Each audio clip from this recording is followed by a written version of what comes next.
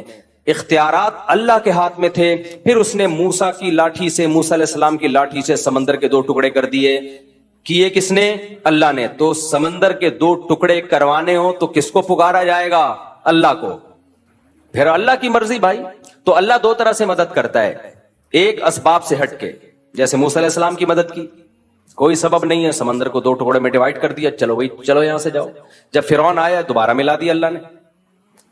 اس طرح سے بھی اللہ مدد کرتا ہے۔ اور ایک یہ کبھی کبھار ہوتا ہے، یہ اللہ کی عادت بولو نہیں ہے۔ عادت اللہ کی اسباب پیدا کرے گا۔ اللہ کی عادت کیا ہے؟ مثال کے طور پر آپ کمارے چھڑے چھاٹ اللہ سے دعا مانگ رہے ہو میں بھی صاحب اولاد بن جاؤں، تو ایسا نہیں ہوگا آپ کو حمل ٹھہر جائے اور بچہ پیدا ہو جائے، نا۔ یا کوئی لڑکی دعا مانگ رہی ہے اللہ بغیر شوہر کے اولاد دے دے، اولاد دے دے۔ کوئی آ کے مولوی صاحب کہیں گے تیرا دماغ خراب ہے، شوہر کے بغیر اولاد نہیں ملتی، وہ کہ معاذ اللہ نقل کفر کہ حضرت مریم کو بھی تو بغیر شوہر کے مل گئی تھی۔ بھائی وہ ونس اپون اے ٹائم، کبھی اللہ ایسا کرتا ہے کہ اسباب کے بغیر مدد کر لیتا، ونس اپون اے ٹائم، ورنہ ایسا نہیں ہوتا۔ معجزے کرامات بہت کم ہوتے ہیں اور ان پر شرعی حکم کا مدار نہیں ہوتا، خوب سمجھ لو۔ شریعت جو ہمیں فیصلے کرنے کا حکم دیتی ہے وہ معجزوں اور کرامتوں کو دیکھ کے نہیں، بلکہ گراؤنڈ ریئلٹی کو سامنے رکھ کے فیصلے کرنے کا حکم دیتی ہے۔ معجزے کرامت صرف اللہ اپنی قدرت بیان کرنے کے لیے کہ میں یہ بھی کر سکتا ہوں، اس کے زیادہ اس کی حیثیت نہیں ہے۔ مثال کے طور پر آپ فرار ہوئے، کسی ملک میں جنگ چھڑ گئی، آپ بھی مظلومن فرار ہوئے وہاں سے، اور آپ نے وہ والا راستہ اختیار کیا جہاں سمندر ہے۔ اب کوئی کہہ رہا ہے وہاں سمندر ہے، پاگل کہاں جائے گا، آگے نہیں، ادھر سے انڈا موڑ سے لیفٹ سائڈ پہ مڑ جا، ادھر سے ہوتا ہوا گلشن اقبال سے ہوتا ہوا ٹھٹھا کی طرف نکل جا۔ وہ کہہ رہے نہیں، میں کہاں جاؤں گا، سینڈ سپٹ اور ہاکس بے کی طرف جاؤں گا۔ کسی نے کہا وہاں آگے راستہ بند ہو رہا ہے۔ کہے گا تجھے اللہ کی قدرت پہ یقین نہیں ہے، موسیٰ علیہ السلام بھی تو اسی ٹریک پہ چلے تھے، آگے راستہ بند تھا، اس خدا نے اپنی قدرت دکھائی اور سمندر کو 2 حصوں میں تقسیم کر دیا۔ تو میں جب وہاں جاؤں گا آگے اللہ اپنی قدرت سے کشتیاں بھیج دے گا، اللہ اپنی قدرت سے سمندر کو پھاڑ دے گا، تو ہم کہیں گے تیرا دماغ ہو گیا ہے خراب، نہیں آئی میرا خیال ہے بات۔ ہم کیا کہیں گے؟ تیری کھوپڑی ہو گئی ہے آؤٹ۔ ہم کہیں گے بھائی موسیٰ علیہ السلام جان کر اس راستے پہ نہیں چلے تھے، بھول گئے تھے راستہ، چلے تو وہ اس ٹریک پہ تھے جو خشکی کا راستہ جاتا ہے، وہ راستہ ہی بھول گئے، بس اللہ نے اپنی قدرت دکھانی تھی۔ کہ نہیں تم اللہ کی قدرت کے منکر ہو، کیا اللہ سمندر کو 2 حصوں میں تقسیم نہیں کر سکتا؟ بھائی کر تو سکتا ہے، تو اللہ کرے گا، کر تو سکتا ہے، لیکن تجھے یہ کس نے کہا کہ کرے گا؟ ایک دفعہ مجھے یاد ہے کوئی مجھے مشورہ دے رہا تھا، کوئی ایسے بے احتیاطی والا مشورہ دے رہا تھا۔ میں نے کہا یار حالات ٹھیک نہیں ہے، اس طرح میرا جانا ایسے موقع پہ وہاں ٹھیک نہیں ہے، آج کل تھریٹس بہت ہیں، تھوڑا پرانی بات ہے، جان کا خطرہ ہے۔ اس نے کہا اللہ نے چاہا تو اللہ بچائے گا۔ میں نے کہا اگر اللہ نے نہیں چاہا تو تیرا باپ بچائے گا پھر؟ نہیں اللہ نے چاہا تو اللہ بچا لے گا۔ یہ تو ہمیں پتا ہے اللہ نے چاہا تو بچائے گا، لیکن مجھے پتا ہے کہ اللہ چاہتا ہے کہ نہیں چاہتا۔ میں بلیچ پی رہا ہوں، اللہ نے چاہا تو اللہ بچا لے گا۔ مجھے پتا ہے یہاں فلاں جگہ پہ دہشت گردی ہے، قتل و غارت ہو رہے ہیں، نہیں جاؤ بھائی، وہاں پہ بم پھٹ رہے ہیں، حالات خراب ہیں، اللہ نے چاہا تو اللہ بچا لے گا۔ تو ٹھیک ہے، بہت سے لوگوں کو اللہ نے بچایا بھی ہے۔ اب کراچی کے جو حالات خراب چل رہے تھے، جگہ جگہ بم دھماکے ہو رہے تھے، بنارس لوگ جاتے تھے نا، وصیت کر کے جاتے تھے کہ میں بنارس جا رہا ہوں، بنارس والا ادھر آتا تھا وصیت کر کے آتا تھا میں انڈا موڑ آ رہا ہوں۔ ایسی جنگ چل رہی تھی، لوگوں نے کہا ویزے لے کے جاؤ بھائی۔ تو کراچی کے حالات دیکھے ہیں نا، تو اس میں کہا جاتا تھا بھائی گھر سے باہر مت نکلو، نہیں جی اللہ بچائے گا۔ اللہ نے چاہا تو اللہ بچائے گا، یقیناً اللہ نے چاہا تو بچائے گا، لیکن اللہ چاہے گا کہ نہیں چاہ رہا ہے یہ ہمیں معلوم نہیں ہے۔ تو چاہتا ہے کہ اللہ چاہے کہ میں بچوں، لیکن اللہ بھی چاہتا ہے کہ تو جو چاہتا ہے وہ ہو۔ تو اس لیے معجزوں اور کرامتوں پر فیصلے نہیں کر سکتے آپ۔ اس کی ایک اور مثال، جب ایک شرعی حکم لوگوں کو بیان کیا جاتا ہے کہ بغاوت کے لیے یا جہاد کے لیے ضروری ہے کہ آپ کے پاس پراپر تیاری ہو، دشمن سے لڑنے کی طاقت ہو، اس طاقت کے بغیر آپ کو نہ جنگ کرنے کی اجازت ہے نہ مسلح بغاوت کی اجازت ہے۔ جب تک آپ کے پاس پاور نہیں ہے، سامنے ٹینک ہیں آپ کے پاس، اس کے مقابلے میں نہ ٹینک ہے نہ جہاز ہے, کچھ بھی نہیں ہے, تو آپ کیسے بغاوت کرو گے؟ لوگ کہتے ہیں بدر میں کیسے ہو گیا؟ 313 نے 1000 سے مقابلہ کیا اور خالد ابن ولید نے 60 سے 60,000 کا حصار توڑا. بھائی بدر میں 313 کا جو 1000 سے مقابلہ تھا وہ نبی کے ارادے سے نہیں تھا, وہ تو کسی اور ارادے سے نکلے تھے. تو مشرکین نے اچانک 1000 کا لشکر لے کے آ گئے, تو وہ تو اس کے علاوہ کوئی راستہ ہی نہیں تھا. تبھی پھر مدد اللہ کی طرف سے نازل ہوئی ہے, تو وہ معجزہ تھا کہ 313,000 پہ غالب آ گئے. نبی خود 313 کو لے کے مکہ پہ چڑھائی کے لیے کبھی بھی نہیں نکلے. نبی مکہ پہ چڑھائی کے لیے اپنے ارادے کے ساتھ اس وقت گئے ہیں جب 10,000 کا لشکر تیار ہوا ہے, پھر آپ نے مکہ پہ اٹیک کیا ہے. سمجھ میں آ رہی ہے بات کہ نہیں آ رہی ہے؟ دیکھو 13 سال مکہ میں آپ نے جہاد نہیں کیا. کچھ لوگ کہتے ہیں ایمان نہیں بنا تھا. نا اس وقت کا جو ایمان تھا وہ بعد میں اس لیول کا ایمان تو کبھی بن ہی نہیں سکتا, کیونکہ قرآن کہہ رہے جو ہجرت سے پہلے ایمان لے آئے نا ان کا ایمان سب سے تگڑا ہے. بلال حبشی کا ایمان رضی اللہ عنہ, ابو بکر کا ایمان, عمر بن خطاب کا ایمان, سیدنا علی کا ایمان, سیدنا عثمان کا ایمان, سیدنا عبداللہ بن مسعود کا ایمان. یہ وہ لوگ تھے جب اسلام انتہائی کمزور تھا, ایسے پاورفل ایمان والے لوگ تھے یہ. اس وقت منافق کا تصور ہی نہیں تھا, لیکن آپ نے جہاد کیا اس 13 سال میں. بولو صبر صبر صبر صبر کی تلقین. اتنا ظلم ہوا ہے. خباب ابن ارت رضی اللہ تعالیٰ عنہ نبی کے پاس آئے کہ مجھے میرا مالک جو ہے آگ کے انگاروں پہ لٹاتا ہے, اور اتنے بڑے بڑے کھڈے پڑ گئے تھے کمر میں. یا رسول اللہ الا تستنصر لنا, آپ اللہ سے ہمارے لیے مدد کی دعا کیوں نہیں کرتے؟ تو خباب ابن ارت یہ بھی تو کہہ سکتے تھے یا رسول اللہ آپ تلوار اٹھائیں ہم جہاد کرتے ہیں, یا نبی کہتے تلوار اٹھاؤ ہم کیا کرتے ہیں جہاد. نہیں کیا. آپ نے فرمایا صبر کرو, ایک دن آنے والا ہے کہ ایک عورت زیور سے آراستہ ہو کے صنعاء تک چلے گی, اتنا لمبا راستہ طے کرے گی, کوئی اسے خوف نہیں ہوگا. ایسا امن دنیا میں قائم ہونے والا ہے. لیکن تستعجلون, تم جلدی کر رہے ہو, تو کیوں تلوار نہیں اٹھائی؟ اس لیے کہ بہت تھوڑے تھے اور کافر بہت زیادہ پاور میں تھے. گراؤنڈ ریئلٹی اور اسباب کو سب سے زیادہ فوکس اسلام کرتا ہے.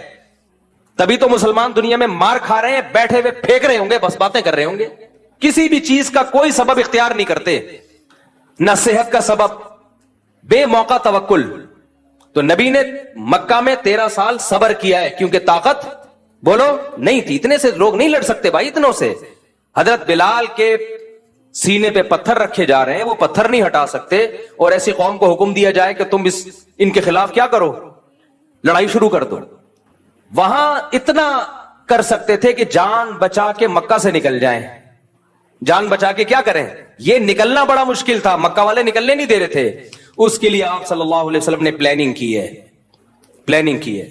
جب مشرکین نے آپ کے قتل کا فیصلہ کیا تو اللہ نے وحی کی کہ اب آپ مکہ سے نکل جائیں, کیونکہ یہ آپ کو قتل کرنا چاہتے ہیں. تو اس کے لیے بھی پلاننگ کی ہے کہ مکہ اور مدینہ کا جو راستہ تھا وہ استعمال نہیں کیا گیا, کیونکہ مشرکین کو پتا تھا اسی ٹریک پہ چلے ہوں گے. نہ اپوزٹ والا راستہ جو مدینہ سے دور کر دیتا ہے, اس راستے پہ آپ چلنا شروع ہوئے.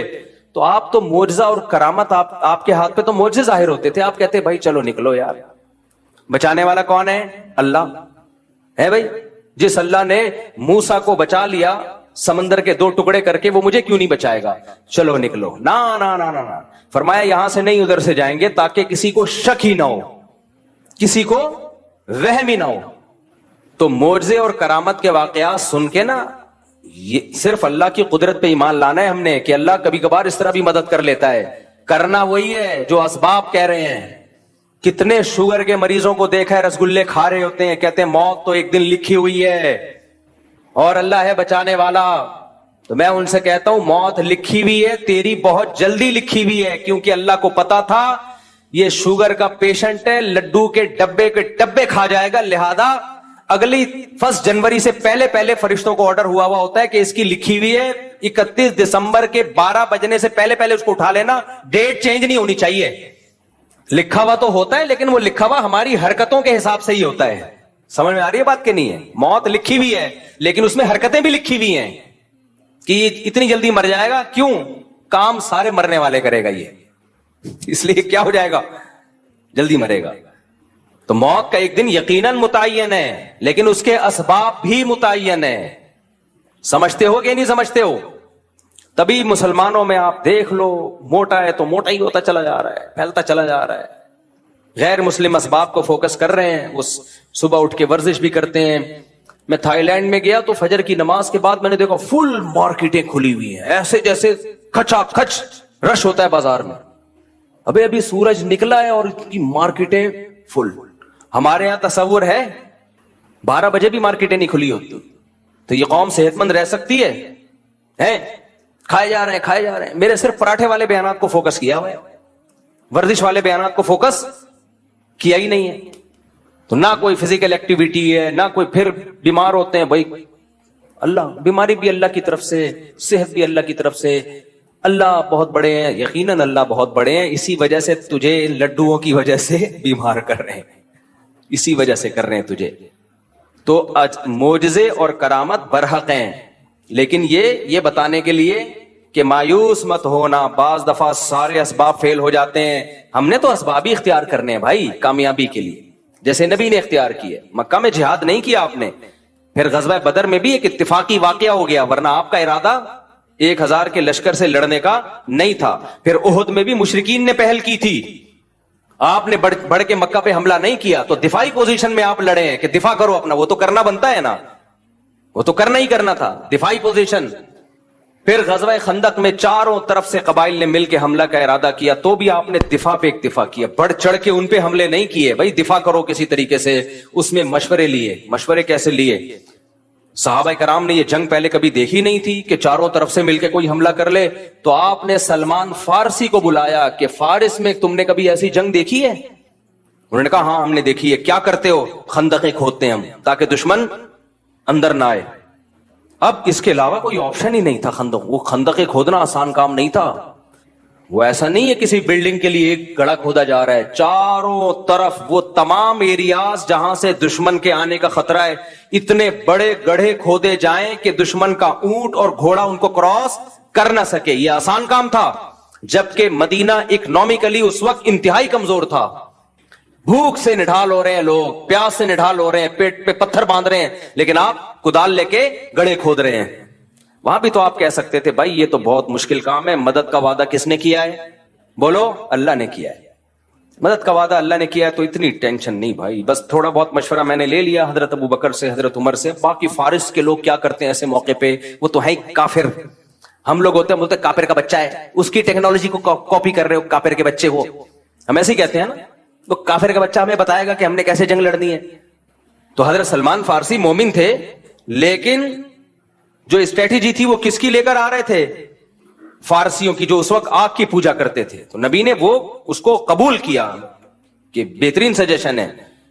جب اپنا پورا کام کمپلیٹ کیا تو پھر معجزے ظاہر ہونا شروع ہوئے. پھر معجزے ہوئے ہیں کہ ایک سرید کا پیالہ وہ 20 لوگوں کے لیے کافی ہو گیا. ایک دودھ کا پیالہ، ایک پیالہ ہے اور سارے صحابہ اس کو پی رہے ہیں، وہ پیالہ ختم نہیں ہو رہا. کیونکہ جو آپ کا کام تھا آپ نے کر لیا. اب اللہ اسباب کو فیل کر کے وہ کام جو ہمارے بس میں نہیں ہے وہ کون کرے گا؟ اللہ کرے گا. تبھی لڑنا فوجوں کا کام ہے جن کے پاس پراپر ٹریننگ ہوتی ہے. ہمارے یہاں ہر بندہ اٹھ کے خلافت کی تحریکیں چلانا شروع کر دیتا ہے کہ کب تک ان حکمرانوں کا ظلم سہو گے، جہاد کرو ان کے خلاف.